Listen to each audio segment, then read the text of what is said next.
Welcome to Physicians Keepers, where we as a physician community tackle the challenges that are unique to us by creating awareness and finding solutions from our experiences. We also learn to look out for our fellow physicians to ensure that no one is left behind. I am your host, Dr. Ali. Stay tuned and enjoy the episode. Hello and welcome to another episode of Physicians Keepers. I am so excited to have you here today, and more excited today to have our guest here, Dr. Adam Harrison. It's a pleasure having him here. I've known him for, I think, roughly going on 2 years now, and it's almost 3, and it's hard to believe that we met. Like, it's all been virtual. Yeah. Yes. But I'm excited for this episode of Physicians Keepers. If you've been following us from our previous episode, we've been focusing on bullying that occurs in medicine, and we've been sharing stories with physicians, just hearing their experiences. These are real life stories, giving a voice to this and giving awareness, letting you know that these are actually faces of people who have experienced this, and through their experience, they have come up with solutions, and they've walked the walk, so to say, and so they know what this is about, and just want to give a voice and become a physician's keeper through this. So, Dr. Harrison, can you please introduce yourself to us? Sure. It's great to see you, Ali. Thank you so much for having me on your excellent podcast. Hey, Adam. Oh, bless you. Yes, I was in the UK when we first connected. I think I was still living in the UK then. You were.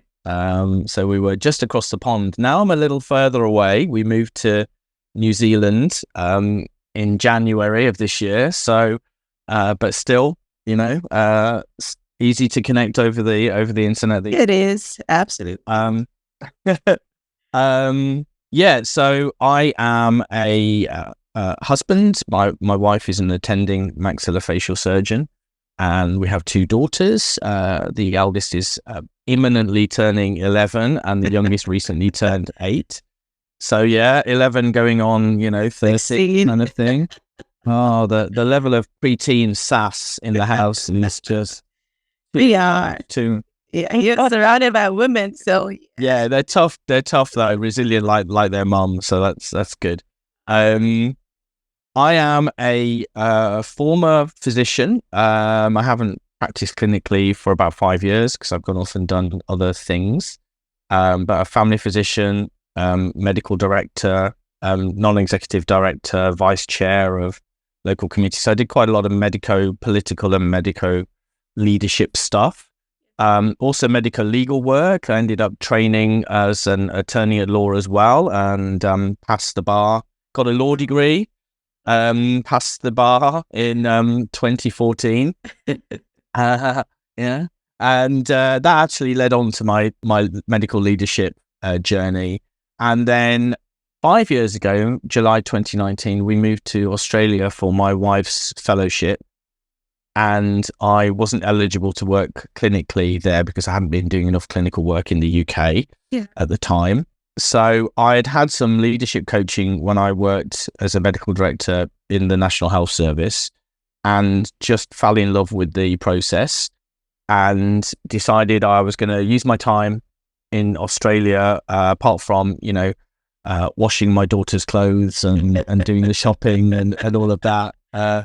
To try and tidy the house, to train as a coach. So I did my life leadership and executive coach training in Australia, and it was then that some things happened. Really, stars aligned, I guess.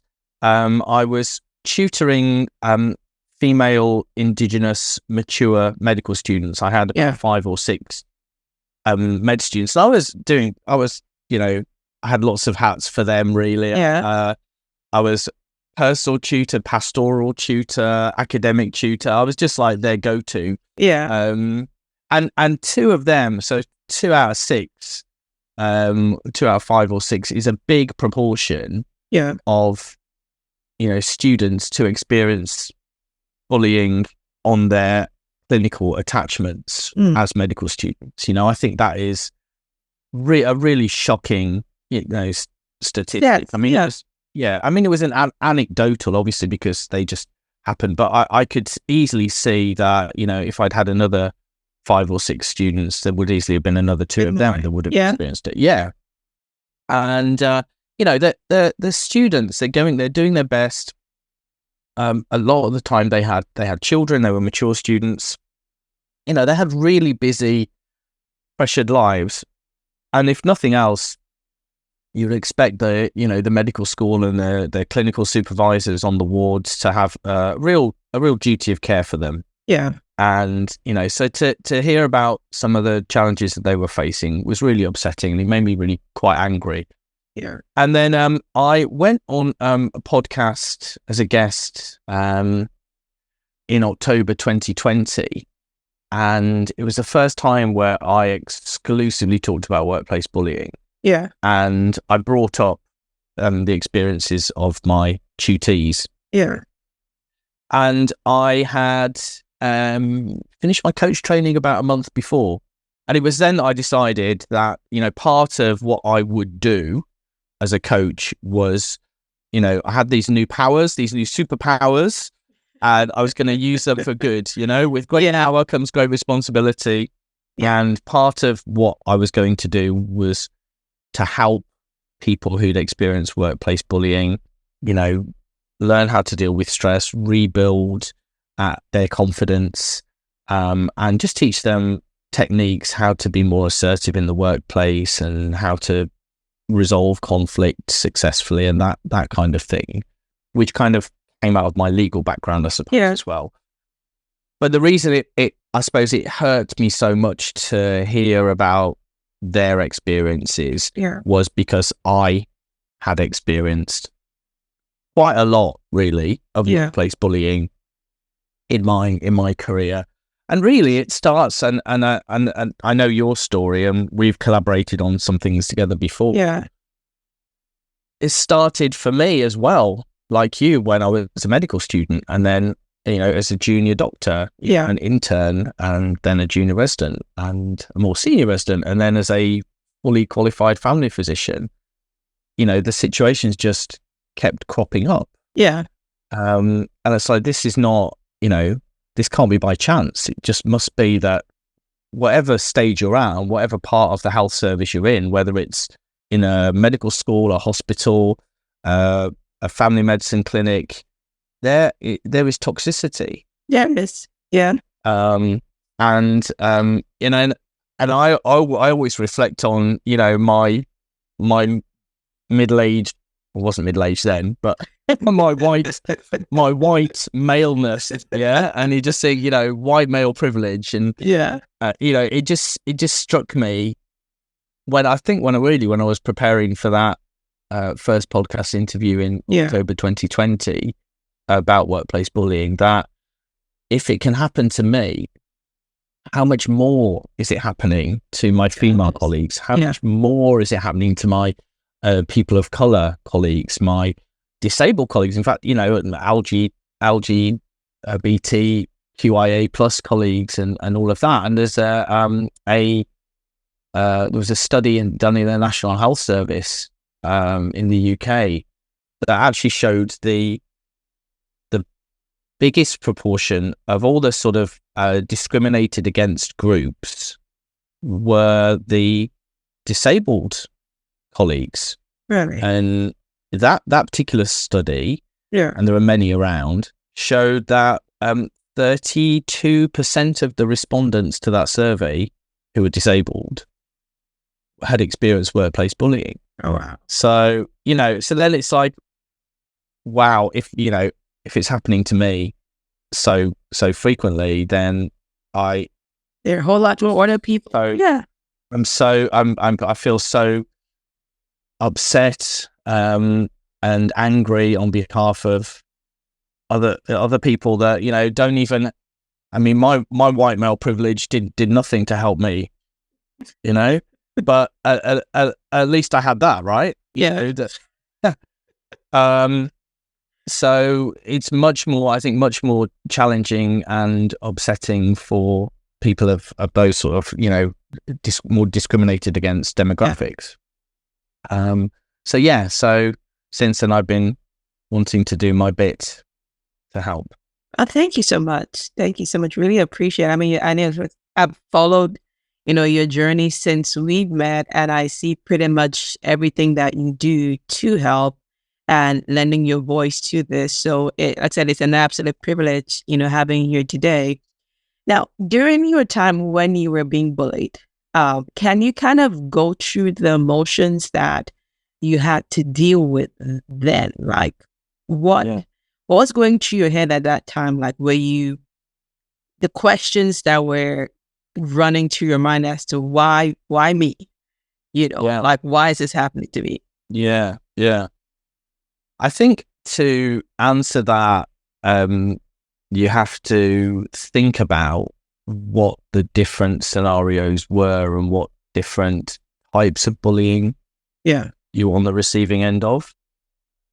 And so for me, when I do training and workshops and things around workplace bullying, and obviously coach individuals as well.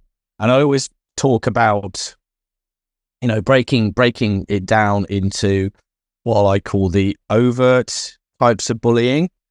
What we classically think of as bullying, schoolyard, name calling, the talking, physical violence, so I have a whole list of things here, but verbal or physical aggression, threats, intimidation, ostracizing, excluding people, gossiping, spreading rumors about them, and then there's harassment and discrimination.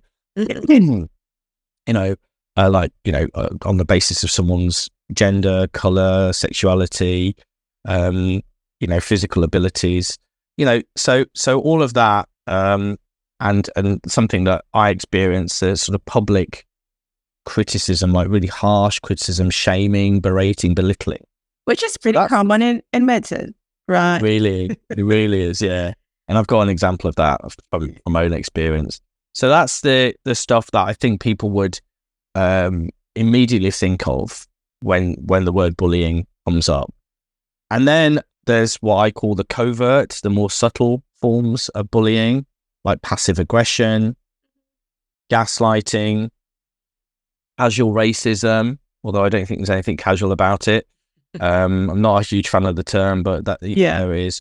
Microaggressions, again, I've had a wonderful guest on my podcast, Dr. Omalora Thomas, and she says there's no such thing as a microaggression. That whole thing of death by 1,000 cuts. For her, every cut was a deep wound. So again, I'm not a huge fan of that term, but such as it is, microaggressions, ableism, that kind of stuff. So that's the kind of stuff that you will see it around. You'll see it in the home, you'll see it down the mall, you'll see it in the shops, and you'll see it at work. But then there's stuff that I think is quite specific to the workplace. So there's things like your work being over monitored, and that is probably it's more than micromanagement. It's more because it's more malignant. It's more intentional. It's where you're actually looking for a fault to. Yes, exactly. Why are they doing it otherwise if they're not trying to find some way to criticize you? And setting unrealistic goals or deadlines, or giving you an unrealistic workload so that you just, so you basically so you can fail. Bound to fail. Setting you up to fail. Another one in medicine is excessive criticism, and withholding praise. And then other things that are related to your tasks that you do at work, like withholding essential information, withholding job responsibilities, so limiting your training opportunities, like actively because you're being discriminated against, letting someone else do the surgery and not letting you scrub in and things like that. So that's kind of how I classify it, and I have been on the receiving end of all of those, I would say. One of the most prominent examples was I was a cardiac surgery junior resident, and essentially what happened was a new attending started in the unit, and he liked things doing a bit differently from how the unit things. Yeah. So, for example, with his valve replacement patients, he had a different anticoagulation regimen than the unit. And when he had arrived, I had been on leave. And so he got all the other junior residents together and said, this is how I like my warfarin or whatever, my DOACs, whatever, writing up. And I'd list that. And then we used to do these preoperative assessment clinics where, you come in and assess people's fitness for surgery. Yeah. And at that time, you'd clark them in, you'd write the drug charts up so that when they arrived on the ward, everything was ready for them. And, I was doing my usual thing, writing up the drug charts and whatever, writing the unit's anticoagulation regimen because I had been... That's what you knew. Yeah. And none of my colleagues, not out of any spite, but none of them had thought to say, oh, by the way, this so likes it doing this way. You need to make sure you write it up like this. So kind of one of the first ward rounds that he led after I got back from my annual leave, I went around to see one of his first day one post-op patients, and he was kind of asking how they are. I was checking the drug chart and all of this sort of stuff, and he's noticed that it had the anticoagulation hadn't been written up the way that he wanted it doing. And, you could see him getting sort of visibly agitated, should we say, right? If he was a cartoon character, you'd see the eyes twitching and the veins throbbing on the forehead, right? And he's like, who wrote this up? And all of us junior doctors looked at the drug chart, and I was like, oh yeah, that was me. That's my handwriting. I had nothing to hide, hadn't done anything wrong as far as I knew. Yeah, you knew. He just absolutely, he hit the roof, he exploded. And, I was a stupid idiot, and how could I be so careless? And, patients could die because of what I'd written, and which is obviously, over exaggeration. Yeah. But, I think he was just new to the unit, and what it's like. We've all worked in medical environments where new leaders have come in, clinical and non-clinical. Yeah. And often they want to usher in a new era. Mm-hmm. Yeah. I'm the boss now, and it's my way or the highway, and they seem to have to make a point that because they're the boss, they can change things. Yeah. And so I think he was just like, someone has dared to disobey me, and all of this. Yeah. But this was at the bedside, in front of the patient, in front of not just my immediate colleagues, but it was like an extended multidisciplinary round. Yeah. We had a pharmacist there, nurses there, ward manager, physiotherapists, we had everyone there. And he was just like ranting at me. And obviously, I couldn't say anything. You just stand there and take it. This this volcano is erupting in front of you, and lava is spewing all over you. Oh, you can't run and hide. Exactly. Well, even I was kind of hemmed in. Actually, I had colleagues all behind me. If I wanted to run, it would have been really physically difficult. I mean, we can laugh now, but gosh, it was at the time I was hugely embarrassed. Yeah. It was, and not because I thought that he had discovered that I'd done anything negligent or whatever, because I hadn't. Yeah. But just that I was being publicly shown up and belittled and shamed in this way. I was so embarrassed. Which is very unnecessary. Yeah, really, really unnecessary. I mean, his emotional intelligence was, minimal. He's absolutely, completely impossible for him to regulate his emotions by the look of it. I was super angry that I was being subjected to this unfair, treatment and discipline, you know, and I was just upset and frustrated. And it was afterwards when, you know, when the round had finished, and I managed to kind of carry on until the end of the round, until he left the ward. And I just said to my colleagues, you know, they were like, "Are you okay?" I was like, "I just need to go and take some time." Yeah. And at the time, I lived in some accommodation on the hospital grounds, and it was now my wife, my partner at the time.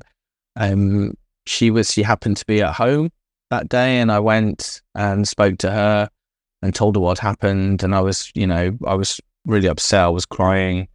And she's a tough cookie, you know, as I've explained. She's a surgeon herself, and she's like, you know, you don't tolerate that kind of treatment. You know, if you let him get away with it, then he's going to do it to other people. He's going to do it to you again. Yeah. You know, and I was just so blessed that I had her to be a sounding board, to be a sense check, to bolster my resolve and build me up and make me more resilient, because a lot of people don't have that. And actually, you know, it just so happened that we lived in the hospital accommodation. I could just walk 2 minutes across to, but if I'd been living outside of the hospital, I would never have been able to go and have that chat with her. Yeah. Or if you didn't have her, I mean, you'd be by yourself. Well, exactly. There are people who experience this who don't have someone to turn to, or, you know, and so I was really lucky, and she, you know, was just so supportive and really reinforced my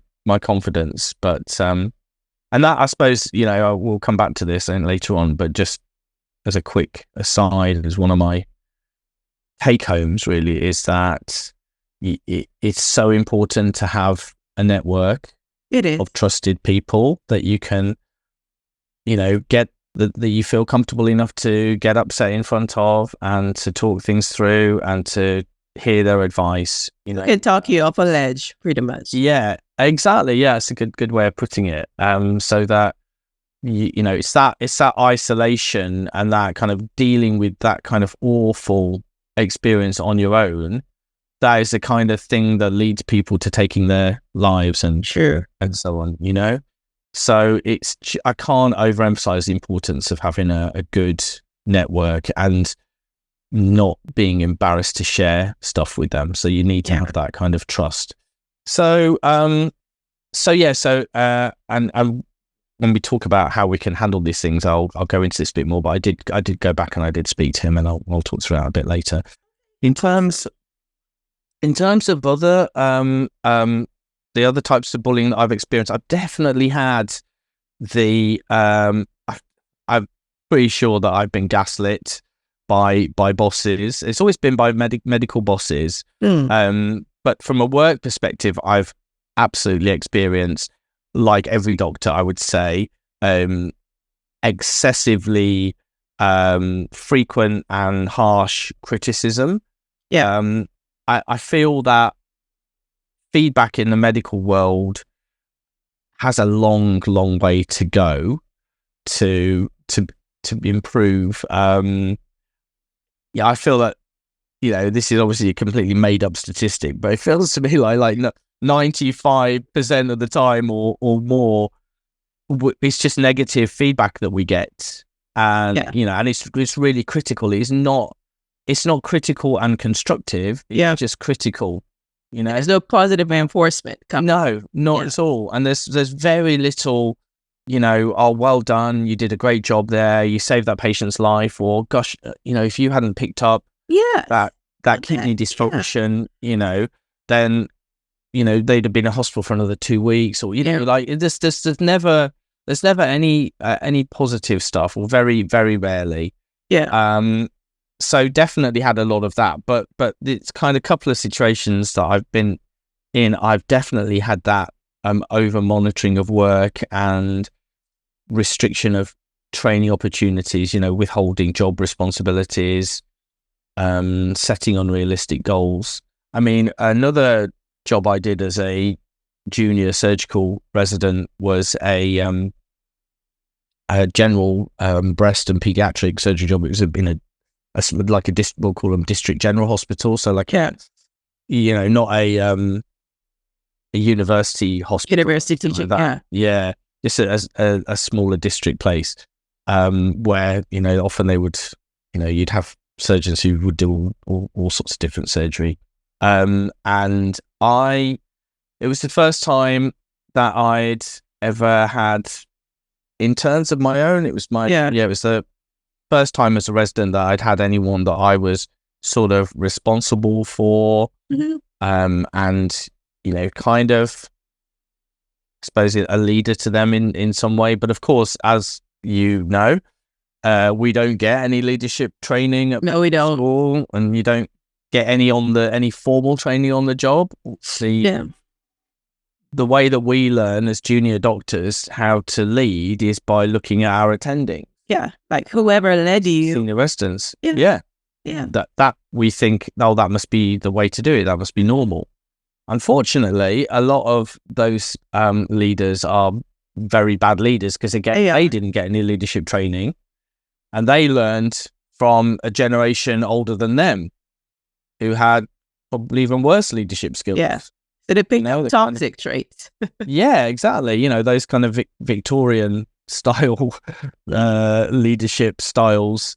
Like the thing that goes on it goes on in the UK, but in the States, you get some pretty aggressive pimping, don't you, at the bedside, and when you, which you do get this kind of teaching by ritual humiliation in the UK.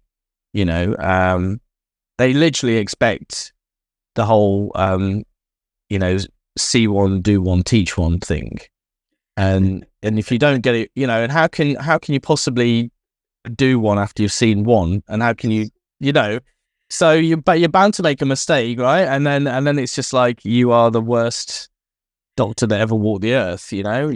As you said that, it just brought a flashback, because I remember that was my experience in pediatrics, right? And so I saw a circumcision, and the next thing is like, do one. And I'm like, I just saw one. And they're like, do it. And I was like, I'm going to ruin this kid's chest. Yeah. That's true. And it was like, oh, you saw, but you couldn't do one. So it became a problem, but. Yeah. I mean, gosh, of all the things, come on, give me a little lipoma or a sebaceous cyst on an abdomen that does, in a 50-year-old guy that doesn't care about his cosmetic appearance, but don't give me a little infant's phallus to butcher. Yes, and so yes, but that's an unrealistic expectation, right? Because there's no supervision at that second stage, right? So how are you supposed to just Yeah. So I that particular job that I mentioned, I think I was quite excited to have these interns, and I wasn't, I'll be the first to admit, I had no leadership training. I was in my mid-20s. I didn't know what a good leader looked like, because I'd only been exposed to bad leaders, and I was, very much like, great, I can ask them to do all the, the grunt work. Yeah. The bleeding of patients, and checking the blood test results, and writing up fluids, and all of that. And anyway, I mean, I to this day, I don't know how they felt. They must have not liked the way that I was supervising them, and they went to the bosses, and then what happened was, some point, I was called in for a meeting with my 3 attendings on the team, and they basically then had like a dossier of things. They had like a list of about 15 things that they went through that were transgressions, that like nothing was serious. Like, as far as I know, I never upset any of the juniors, but obviously they wouldn't tell me if I had. But I certainly didn't think I'd done anything clinically negligent or whatever. But they took exception to all of these various things. but you know what? I mean, it was awful. It was truly awful. I mean, there were two of them. It was like good cops, two bad cops. Yeah. Thankfully, one of the three I had a really good relationship with, and he managed to, and he was the oldest attending, and he managed to kind of keep things from getting too awful. But they just went through these things, and I just sat there and just listened, and silently I was just crying, because I was really angry and really upset and felt really embarrassed, and it was just such an unreal situation. I couldn't believe that I was sitting there. It was like, surreal, like an out-of-body experience. It's like, what is this? No one gets called to a meeting with their bosses and expects anything like that. It was just, so, that was just, and there were things there where, that was clearly over monitoring, and clearly just, some of it was just nonsense. They were just looking for things to add to the list to, make me feel bad.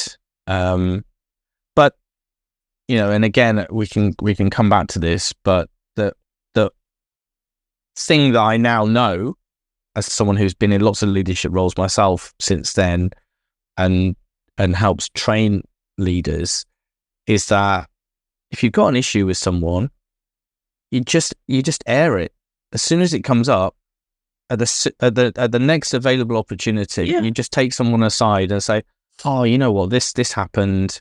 I don't know if you realize, it's a little bit of a problem. Can we talk about it? Let's go through it constructively." And especially if you're in a position to train that person, right? Especially, I mean, that's why it's called training. Yeah, exactly. They were my trainers, and they had a duty of care to me as well as to the interns. And if it'd been me, as I say, I don't even know if these interns actually had any problems with me, or whether the bosses just went to them because they didn't like me, and they were like, right, we want you to kind of like write down everything that you don't like that he does, basically. So I've no idea how it all kind of happened really behind the scenes, but still they could have said, if I had inadvertently upset someone, at that, as soon as possible after that point, Sarah, or whatever her name was, has come, and you said something that kind of upset her, or you asked her to do something and she didn't feel comfortable doing it or whatever, and I would have acted on that. But then they allowed me to carry on making mistakes, so that then they had repeated evidence. It's like, so really awful way of managing that. But I don't know whether it was deliberate on their part, or whether they just didn't know any better as poorly trained leaders. But something fairly similar happened when I worked in family medicine as well. I was a newly qualified family physician, and in retrospect, I should have seen the alarm bells. I should have heard the alarm bell. You know what I was thinking about? In preparation for this chat. Yeah. I was reflecting last night, and this memory came back to me that I hadn't even thought of when I've had previous chats with people about this. That it was a locum position. It was my first kind of proper, decent length, full-time family medicine position after finishing my family medicine training. And it was for like a year, for like someone was on maternity leave. And so I was basically going to be like, I was going to slot into that person's place for 12 months and be a full member of their team and all of that. And the day that I went to meet them, they were all in the coffee room, but it wasn't a big room. But they were literally, it was quite a big clinic. And there must have been about 10 family physicians who worked in this clinic. And they were all there. in this room. And they were just, oh, come on in, sit down. And I sat down in the middle of this throng of 10 people who were all kind of then like interrogating me and firing questions at me and stuff. And I now really, I remember feeling really uncomfortable with that situation. Yeah. And that really, I think I was just desperate for the job and desperate for the income. Yeah. You know? But now, you know, with the sort of confidence and resilience that I have, I'd be like, no way in hell I'm taking that job. You know, what are they thinking? It wasn't even a warm welcome. Yeah. They just thought they were the best clinic around, and that they, you know, that gave them the right to kind of behave like that. There was a load of arrogance there. Yeah. But the senior partner, because it was owned by the doctors, and one of the other partners, they clearly, I don't know, whether they didn't trust me clinically or whatever, but they were reviewing my records. They were reviewing all of my medical records. And again, they did something similar to what these hospital attendings had done. They wrote down a list of all the things that they didn't like, you know, and then after some time called me in to see them. And again, I had no clue. No warning shots had been fired across the bows. And no one had ever done the right thing and mentioned something after the first time they had an issue. They just stored it all up and hit me with everything. You know, again, about 15 things in this one meeting. And, you know, it just makes you feel so bad, so like inadequate, incompetent. Yeah, you feel small. You feel like you're not worthy, especially when you're putting in your best. Like when you think you're actually, you know, it's one thing if you're, but when you think I'm actually, you know, you're kind of excited about your job and you're ready to put in the work. Yeah. But how do we know? We know when things are going wrong. If a patient makes a complaint, now most, you know, a lot of complaints are not always valid. Yeah. But if you look at a complaint and a patient says, "Oh, I was unhappy because they were abrupt with me." Yeah. And then you kind of look, when you reflect and you go, you know what? I'd had a really tough day that day. I probably was a bit abrupt with them. Yeah. Yeah. Then that is useful feedback, because you can apologize to them, you can move on, and you can try not to be abrupt. And it's not easy, because we all have our own stresses, but you can, you know, try to be more patient with people in the future. But that's kind of an instant feedback mechanism.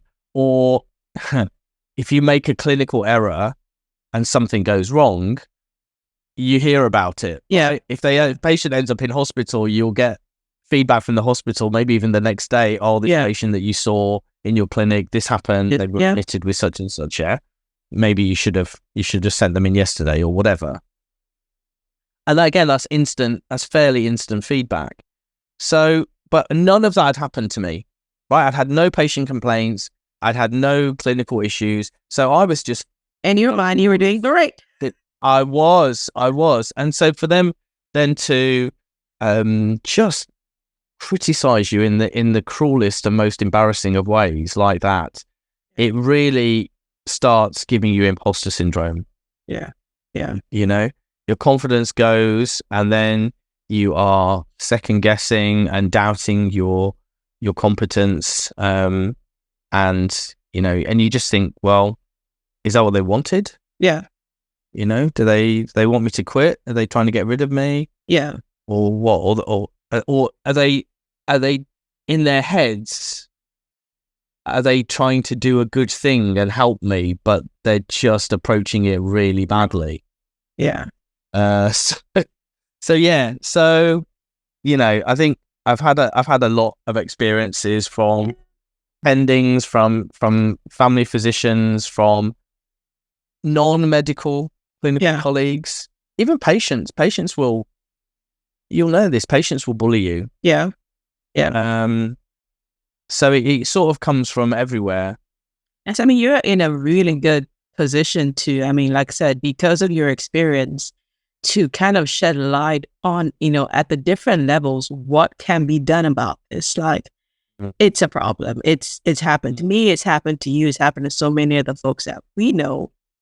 And we are going to get back to you at your first, I said you had, your partner then, who's your wife now, who was able to like, kind of spur you on and actually have you go talk to that attendant doctor. How did that go? Like, how did that go? Yeah. So, I wasn't convinced, but I did it.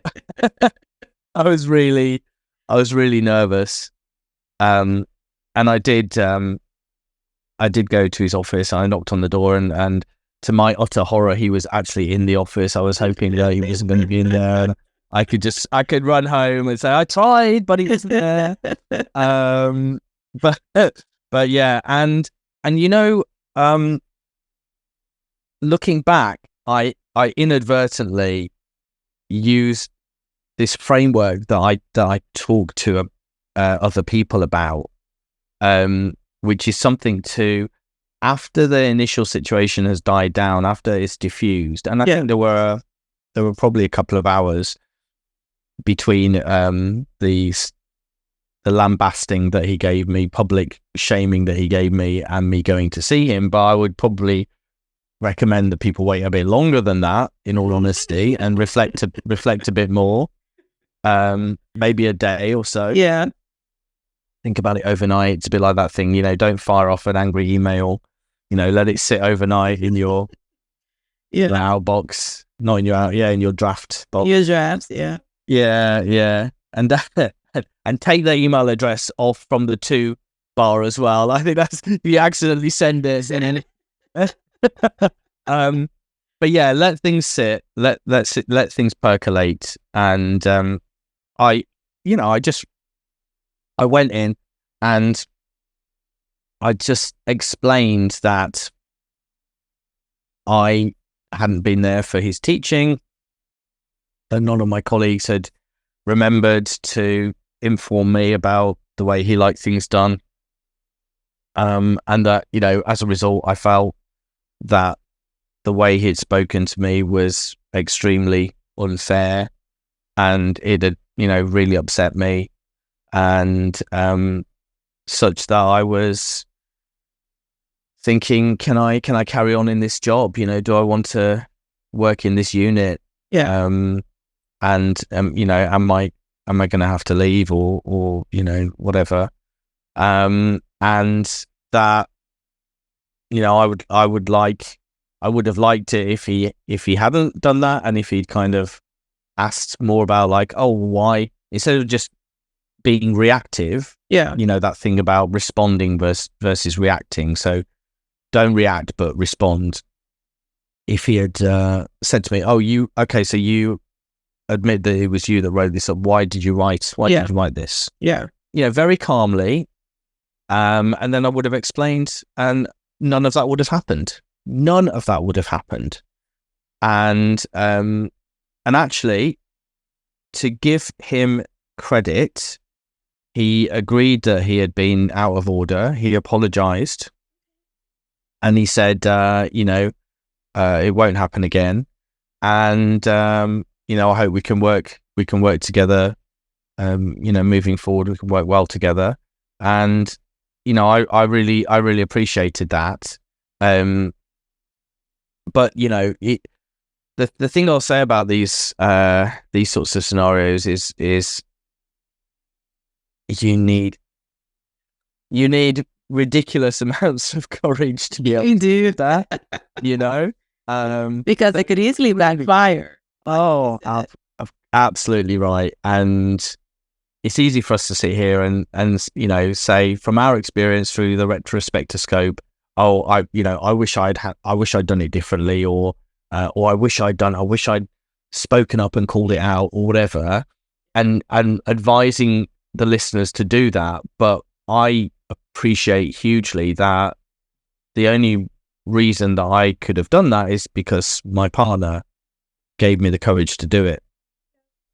And so, it's not everyone who's going to be able to do that, but the framework, if you are able to go and have those conversations with someone after the event, then the framework that I inadvertently used and discovered later on in life is called the BOCA framework, BOCA. And it's an acronym that stands for behavior, outcome, consequences, and action. So the behavior was I told him how he behaved to me. The outcome was how I felt about it. I was upset and angry and, tearful and so on. The potential consequences are I might just walk. I might just leave this job, and then you're going to be another person down on the rota, and your patient's going to get even less care. Yeah. And the action is, this is what I would like you to do. Don't act like this. Don't behave like this to other people. Don't behave like this to me again. Stop and think before you, react and start shouting at people in a public place in front of their colleagues and things like that. So the BOCA framework, I think, is really helpful in these sorts of situations. But of course, as I say, that is something that you need to let that settle a little bit, and then kind of go and talk to the person about it. And it takes practice. Like it's a skill that can be learned and practiced, a muscle that can be grown. But you do need those, and you can practice on your own. Yeah, because sometimes you may have something that you want to say in your head, but it doesn't come out the way you think it. You're right.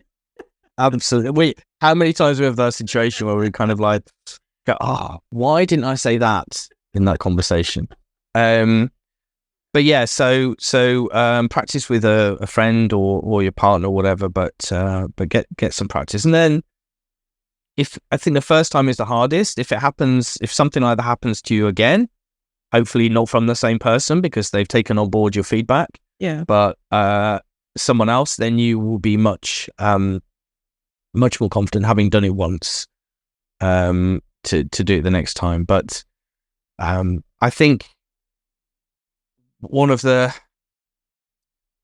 biggest things is that for me was the acute stress of the situation and sort of dealing with that. And I think there are ways to de-escalate those sorts of situations. I think it's easier when you haven't got this big entourage of people around you, But and again, I'm going to say this as if it's the easiest thing in the world, and I fully appreciate that it's very difficult and takes a lot of practice. But the first thing is, and I wish I'd known this at the time, is really basic acute stress management. So take a deep breath. We're holding our breath and we're triggering ourselves more. Take some deep breaths. Get that vagus nerve stimulated, and then something that I've been advised is like grounding yourself. So feeling grounded, feeling your feet on the floor, or if you're in a chair, feeling your bum on the chair, just feeling grounded. Being present. And centered as well. Try and center yourself. And this is why when you're doing the breathing, and we might think, oh, that's going to take ages, and they're going to sit there, they're going to be there looking at us thinking, what's that person doing with all the breathing and everything? But you're just taking a few deep breaths, and at the same time, you're feeling your feet on the floor. And you're kind of concentrating on your navel or your chest or something central, and it's amazing how much that calms you down to the stage where you can, and again we practice, say to the perpetrator, I feel like I'm being bullied. Yeah, I feel, and that's not okay, and I would like you to stop behaving in that way. And if you don't, then I'm just going to walk away from this situation. Now, that is really hard to do. It is. But hopefully the kind of the calming exercises and so on will facilitate that. You couldn't possibly do it if you're kind of holding your breath and you're all tense and your muscles are all tense. You can't even get any words out, basically. Yeah. Your brain is on lockdown at that point in time. Yeah. It is. Yeah, you're absolutely right. So yeah, but that can be a way of de-escalating. You're speaking up, you're calling it out on your own behalf. And as I say, if you feel safe to do so, is another kind of important thing. And it's usually better in that kind of one-to-one scenario rather than when you're on display. Yeah. Yeah, I think that's a good way of doing it. And the sort of process that I have that to advise people how to kind of they've been targets of bullying in the past. That is one of the first things to do, is to learn how to manage that acute stress of the situation. But there's a lot of other stuff that is really important as well. And I think one of the things about doctors is that because we are such high performers and high achievers, we will never want to admit to ourselves or accept that we have any kind of a problem, that we could have an Achilles heel, there could be a chink in our armor because we are perfectionists, right? And we don't have issues like that. Other people have issues like that, but not doctors. Not us. Yeah.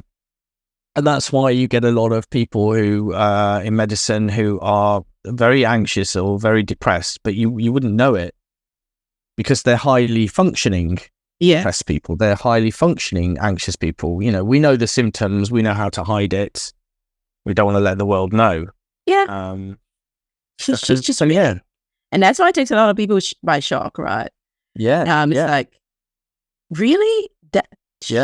That happened? I mean, she was at work yesterday. Like she had, she did all her patients. Well, this is, when doctors die by suicide, it's like no one saw it coming. Yeah. Because they don't open up, and they have no history of depression that we know of. That we know of. Yeah. Yeah. So, we have, and that's why my mantra is, it's not your fault. You're not alone, and you've no reason to feel ashamed. And I think it's the key thing there is knowing you're not alone, and that's why this is so important. And then we need to move on to things like practicing, what Kristen Neff calls fierce self-compassion. We really, really need to go for it with the self-compassion, self-care techniques. Working on self-confidence is what I do with people. And then I think the sequelae of bullying is that, and that loss of confidence and loss of self-esteem makes you then a less resilient person, a less assertive person, a person who actively avoids conflict rather than healthily handles conflict. Yeah. Yeah. So I think they are all things that are skills again that can be practiced and learned. But I do a lot of work on helping people with those consequences of losing their confidence from being bullied. But as you and I know, that's fine, and you do need to work on the person. You can't just say, "Oh, you can't do anything for yourself," because you do need to make yourself more resilient in case it happens in the future. Yep. But it isn't our fault. It is a problem with a leader, a toxic leader, or on a wider scale, sometimes whole organizations are toxic. And so you need to, in the background, stuff needs to happen at a systemic level from the organization as well. Yeah. And like you said, I think one of the things that would be helpful for a lot of programs is some training before residents are put in that teaching level. Like you said, you were made to be a leader, but you had zero leadership skills. Yeah. Like you practically didn't know what you were doing, right? You thought you were doing it right, but perfectly you weren't. I was modeling the behavior of my bad leaders that I'd watched over the years, So yeah, I mean, on that topic, definitely the organizational culture has to be good. It has to have values that are genuine, authentic values, that are kind, but they are not just for the website. They are lived, in the organization. Yeah. There have to be policies in place to develop and promote positive, inclusive cultures. You have to have leadership that is compassionate and inclusive. The workplace culture has to acknowledge that we spend most of our time at work. So, if you want to have healthy, happy workforce, then you have to have a healthy, happy workplace. So as an employee, having the right, not a legal right, but a moral right to a happy work life has to be normalized. Yeah. You have to have great role modeling of positive behavior by every leader in the organization at every level, because people do learn by modeling and basing their behaviors on what they And other, yeah. I do something like kindness in leadership training. So if they can provide leading through kindness training for all their leaders, that would be brilliant. And when things like bullying and harassment and discrimination occur, they have to acknowledge there's a problem and be proactive about tackling it. Because I have gone to healthcare organizations in the UK and said, I have some expertise in workplace bullying. I could come in and work in your organization. And the first thing they do is say, what are you talking about? It doesn't We don't have happen. a workplace bullying. Yeah, exactly. Exactly. It's like, well, we all know that it does, right? Because it happens in every single organization. So, but if they then take me on to do some work with them, they're admitting to the world that it's a workplace bullying problem. So I just a few more little tips before we close. I think organizations should appoint freedom to speak up guardians. I think every organization should have freedom to speak up guardians. That the workplace bullying policy should be like a zero tolerance thing. Like in clinics with patients, you see these things. We have a zero tolerance to physical aggression to our staff. But is it always kind of zero tolerance, or is it kind of But like a genuine zero tolerance? Not, and like I said, if there are no guidelines for anything, people can feel like they can do anything, right? Exactly. If something is actually said or there's a statement to that, there is a tendency, that people will lean more towards obeying it than nothing spoken or nothing written. Yeah, exactly. And I think with complaints procedures for if you've been on the receiving end of bullying, there has to be a transparent, accessible complaint procedure, and there has to be an open door policy where you can just go and speak to someone. You have to have. It's a difficult subject to broach. It's a difficult subject to hear about. Managers feel uncomfortable hearing about it, and so they need to be trained around handling workplace bullying allegations, and they need to be trained how to train others. You need to be encouraged to report things to your manager and to the freedom to speak up guardian. And then I think you need to actually collect the data to identify patterns so that you can target interventions. And then just with regards to your actual manager, your immediate line manager, they need to provide training to their teams on inappropriate behavior and its impact on people. Yeah. They need to be able to look out for early warning signs, and they need to be challenging inappropriate behaviors. Again, that requires confidence. Not every manager is confident. Sometimes their teams walk all over them, but then their manager needs to see that this is happening, and deal with it. But they need to respond quickly and kindly to complaints and issues. You go to someone and you have an allegation. That's just your version of events. It's just one side of the story, right? You need to have an investigation and so on. But, and everyone's innocent until proven guilty, of course. So everyone has to be dealt with kindly. And if at that first level, right, they dismiss you, then chances are you're never going to take that approach again. You're never going. Well, that's true. Yeah. If that will get out, won't it? Yeah. That's that's a precedent that's been set, and you'll say to your friends, well, there's no point in going to speak to Yeah, for you. it's not going to do it. Yeah. And we've all heard that before, haven't we? It just it gets brushed under the carpet. And is it funny how I don't know if this is specific to the National Health Service, but toxic leaders somehow get moved out of departments, but then they end up being promoted into other departments. And it's like, how is this happening? So all they're doing then is being moved to cause problems for people somewhere in else. the department. Yeah. That has to stop. It's easy for us to sit here and say that, that has to stop. But there just needs to be a rigorous approach. Yeah, it needs to be an overhaul, like especially when it comes to training programs. Like if we need to start, I mean, especially the level of students, right? Because that's like the entry point into medicine, right? Yeah. If you start experiencing it, then you just think about, is this what I'm going to go through for the next how many years of my life? Like, this is not worth it. Yeah.